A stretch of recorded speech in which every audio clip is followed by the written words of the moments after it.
normal becomes our normal. Right. And what is normal, we think of odd. Right. Right. And real talk, man, I'm going to get a little bit spiritual as well, is that the God I serve doesn't make mistakes. You know, if you were born as an African-American, you were born with melanated skin, it's a part of your purpose. Your purpose. And when you are following a false path, meaning that you now have subscribed yourself to the deficit model, there is no way you will ever be able to fulfill your destiny because you are no longer connected to your purpose. Right. So my thing is, to really step into your legacy, to step into your destiny, you have to embrace everything about you. The God I serve doesn't make mistakes. So the fact that you all dark skin, light skin, whatever it comes from, but that melanated people, you have a purpose, and everything about you is connected to that purpose. Again, I try to when I speak, I don't consider myself a motivational speaker. That's a pep rally. Right. I'm an inspirational speaker. I speak to their soul and get them to realize that you have an amazing future in front of you. And out of 8 billion people on this planet, there's only one of you. You have to wake up and realize no matter the negative imagery around you, you have to embrace a positive standpoint and chase the things of your higher self, not your lower self. They like to sell to our lower self. Right. Surround yourself with labels. Surround yourself with brands. Surround yourself because you have no identity. These brands become your identity. End of the day, I had a quote that says, why are you seeking approval from other people when God already approved you? Exactly. Pete, park right there for a second, man, because you know what's interesting is that all of us here at the table are from the hip hop generation. Yeah, No we doubt. know. We are hip hop. We are hip hop. We are Right. hip hop. Right. So when we consider the culture of hip hop, particularly rap music, how has hip hop impacted the negative imagery of the black male? Fam, Now, let's be real about it. I talked about it earlier. I call it criminology 101. Yeah. And I like some of these artists. I like the delivery. I like the beats, the production. I'm in the club. It gets me lit, you know what I'm saying? But if you take the music away and hear just the content, I'm not going to say to certain artists, but there's a certain artist, man, his music's incredible. But when you really take away the beats and all that, this boy is a pill popper. He pops pills, Xanax, Percocet, lean. If you do all those drugs to that extent, you will die. That is, it's putting us in the grave. And what happens is young, impressionable men and women that hear that music that don't have a strong foundation behind us to say, yo, check them lyrics. They start believing as they get lit that I'm supposed to be on lean. I'm supposed to be on Percocet. At the end of the day, you're not supposed to. So I want to hold all artists socially conscious. I got a chance to talk to Charles S. Dutton. He said you can't be famous without being an activist at the same time. So we need to resurge the J. Cole's, the Kendrick Lamars, these guys that are speaking life, but still speaking truth. Right. You don't have to be positive and corny. I hate that they try to put, if you're a positive conscious MC, you got to be lame. Right. The most depths, the qualities. Understand, the whole native tongue alumni, the Tribe Called Quest, their big thing was have fun, be socially conscious, responsible to your community, and at the same time make good music. We need to get back to that, man. We got to get back to it. No more criminology 101, man. I think also there's the reality of anytime authentic artistic expression becomes popular, it gets what's what I'm looking for. It gets taken over. It gets right. So even something as simple as a Persian rug.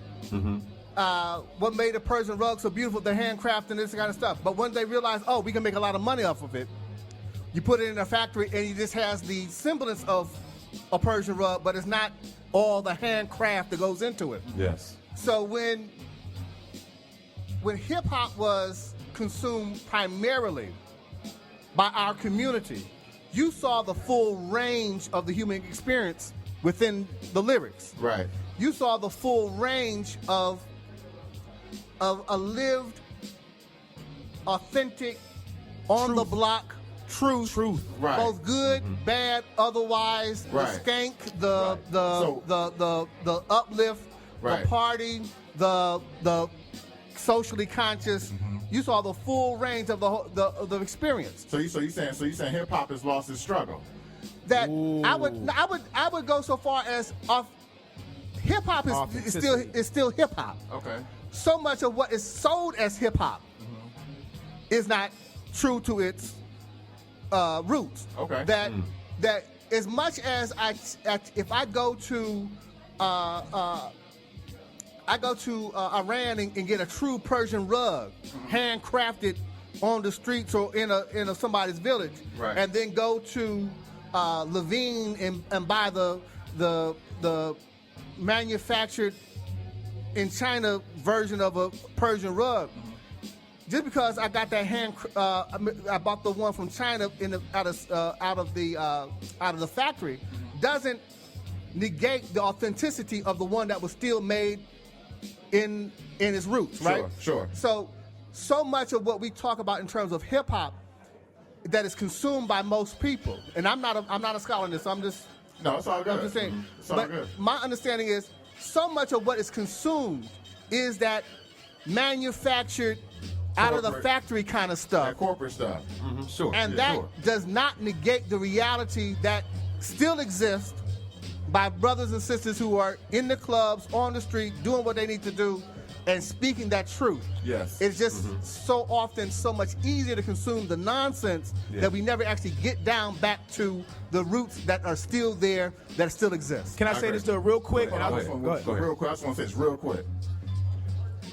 Remember, Don Juan, we had a sidebar conversation last week, and we talked about how too much emphasis is being placed on the artists and not on the corporate structure behind the music. On the because gatekeepers, the powers Gatekeepers, behind corporate gatekeepers, the artists. because we know in our community there's a generation gap in our Sure, community. sure, You see sure. what I'm saying? So if you ask the younger generation, they say, oh man, the elders don't understand. You ask the elders and that young generation, it's that generation gap. Sure. But the thing is that when I look at that generation gap, one of the things that I see that the young kids have in common and that the elder generation have in common is their perception of hip hop. The youth don't know the history of hip hop. Right. And the elders look at hip hop from a very homogeneous lens. That is, it all sounds the same, it all looks the same. Yeah, ironically, our previous podcast was based around that particular concept. Yes. The stolen identity of hip hop. So, right. When most people now close their eyes and envision hip hop, they don't envision the b-boys, the DJs, the Right. graph artists. Right. The only image that they have is the rapper / drug dealer / promiscuous guy. Right. Slash felon Lean. / lean drinking, pill popping. Serve.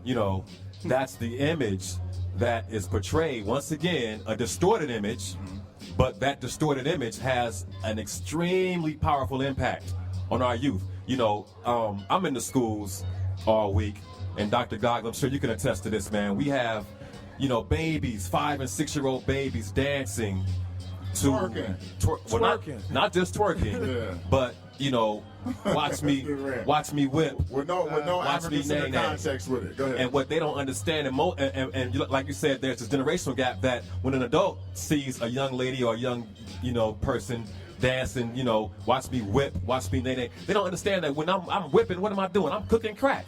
Right. That's a crack reference. Baking soda. I got baking soda. Right. Those Really? are drug references. Really? You got baking soda? Look at me flicking that wrist.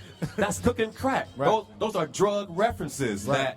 that serve to identify a certain portion of our community as criminalistic. That's right. But more importantly, though, Don Juan, a population outside of our community. I was going to that because when a police officer pulls me over and I have the wardrobe of hip hop, Quote unquote. quote unquote hip hop, he's more inclined to view me through that distorted lens. Of course. Hoodies and the Skittles. Exactly. Iced tea. Exactly. So if we're not looking at the corporate gatekeepers Yeah. behind the music, Yeah. we'll really never, we'll always have a partial puzzle, if I may say. And trust That's me, right. that conversation is coming very soon on the Beats, Rhymes, and Race show. Right. Trust, it's coming. Because for all my young people out here listening today, I have a lot of conversations with the youth, around hip hop, being an educator in hip hop history. It's like, well, hey man, Professor Ish, the music has just changed. It just changed. Yeah, everything changes. But there are also some influences at play that we don't always know and we don't always understand. You know, I mean, especially when you're talking about black culture. Sure. You know what I'm saying? But also with music, you gotta go find the music, man. Like there's artists out there that are Yeah. conscious, making incredible music. But if you allow the radio to dictate what you listen to, man, the Right. radio only plays about 10 artists. Right. Let's keep That's it a it. buck. If That's you think it. about who's on there, you see the same 10 artists. I swear, Future, Drizzy, I can name maybe 2, 3 more. Whatever song they're on, they play those same songs over and over again, and you begin to believe, Payola. and Fetty. And once again, I'm not saying I don't support these artists, but you have to go think about the other artists that are out there dropping music and dropping jewels. My other big issue is there seems to be an age problem with hip hop. That once our hip hop artists turn 30, They're no you're longer irrelevant. Yeah. That's But in crazy. rock and roll, you got these cats like Mick Jagger. He's like 105 years old, still touring, doing stadium Exactly. numbers, and they getting them bags of money, and they're getting relevance, and they're still out there. You turn 30 years old, man. There's only a handful of artists like Jay, maybe Diddy, but you know Diddy's more of an entertainer. But Jay and a couple of these cats that are over the age of 30 significantly, and they're still getting respected. But that's why you have the young guys not respecting the old demographics in terms of the history of the music and what hip hop really meant when it first started. It was a story of ambition, overcoming poverty, overcoming oppression, Politics, political. yeah, there's the whole shebang. So I'm gonna say right now, I'm a hopeful guy. I'm hopeful, man. There's some artists, like I said, I'm a big J. Cole fan, I'm a big Kendrick fan. I think Kendrick and J. Cole are leading a new surge of hip-hop artists that make incredible music. They have great stage presence, but also they sell records. And when you sell records and you're conscious, you make more decisions. J. Cole was the first artist in 25 years to go platinum with no features. He went platinum with no features, and if you heard his last album, it's a relevant project, man. Since that Illmatic joint. Since Illmatic, that's yeah. a big statement Yeah. from J. Cole. Yeah, that's that's a big huge. statement. That's huge. Yeah. That's huge. Well, look, family, we got to wrap this up, man. Hey, What's up? We got a couple more folks, man. I want to get in. Oh, real quick. okay, Hey, okay. brother, brother, come on, brother Long. Come on over here real Okay, quick, man. okay. We got more time? Make sure we get Yeah, Killer we B got over a- here. okay. Yeah, Killer B, make sure Killer Okay. B gets on. Okay. We Okay. want to get some of the conference goers involved. We might in get one of these this fly into queens this over here on the conversation. mic. Okay. All right. Okay, we got Thanks, time. Dr. God. As always, man. Appreciate can't you. forget about our engineer. Oh, man, Big Zoo on the board. Zoo said we got more time, man. Yes, sir. Okay. Okay. Dr. Okay. Goggins. Yes. Thank you, man. I appreciate it, man. Thank you Appreciate for it. This is coming through, brother. this is good work. This is good work. Thank you. All very love. much. All love. So we got coming up to the mic next. Who's we next? got brother Andre Long in the house. I mean, matter of fact, you know, I couldn't even describe this brother. You know what I'm saying? I need to let him describe himself. Give me the bio, brother Dre. The bio, geez. Well, I guess as far as community is concerned, it all started for me back in, I think it was 2007, at a dropout recovery school at my church. Shelton, Brother Terrence Shelton was putting on a dropout recovery school, and I actually tried to get involved as a student of the school because I didn't know what a dropout recovery school was. That's when I found out what an at-risk youth was. Okay. And turned to find out that I had been an at-risk youth my whole life and then didn't know it. And so after that, I wound up just going out in the community, and almost each year, every year since 2007, it's been just one thing after another to try to help at-risk youth, because I really didn't see that help for us when I was in high school, and so I just want to try to do that for somebody else. Okay.